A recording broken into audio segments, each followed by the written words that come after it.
Toto je moja matka a ja som jej dcéra. A my dve držíme spolu. Aká matka, taká Katka. Tohto hesla sa zrejme aj dnes držali matka s dcérou, ktoré spolu pili a spolu sa potom z domu na dvoch autách vybrali do mesta. Za volantom tohto sedela 62-ročná pani Beáta a druhé auto šoférovala jej 35-ročná dcéra, ktorá sa takisto volá Beáta. Došli však len po túto križovatku, kde do seba vrazili a začali sa hádať, kto do koho nabúral. Ja som nebúrala. Nebúrala moja matka do mňa. Pred vami išla alebo za vami? Ja nemám pocit, že by išla predo mnou. Poďte, vykonáme tú poustičku opakovanú, poďte. Pred vami fúkať nebudem. Koľko ste nafúkali, koľko tam bolo? 0,76. Že aj vy ste pili pred jazdou. Áno, pila som. Čo ste si dali? Vodku. U staršej vodičky bola nameraná hodnota 1,58 promile alkoholu a u mladšej 1,81 promile. A je normálne sadnúť si za volant opita? Je. Na východe je. Dcéra vraj opita šoférovala preto, lebo potrebovala súrne navštíviť svoju obvodnú lekárku. Kvôli kašľu mám ťažký kašel. Potrebovala som lekárskú pomoc.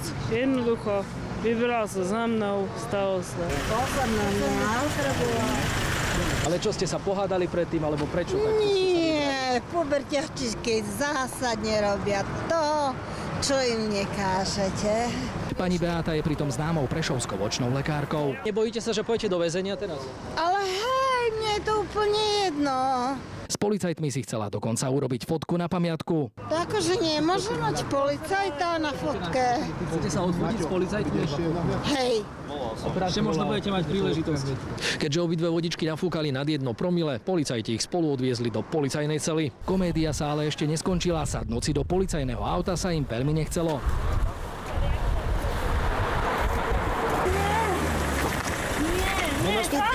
Nie, ja nerobím problémy. Nastúpte si sa. Ešte predtým stihli ale policajtom vymenovať diagnózy, pre ktoré do cely ísť nemôžu. Vysoký tlak, mám vymenené kolena, mám pokazené srdce, mám pokazené obličky, mám pokazené pľúca.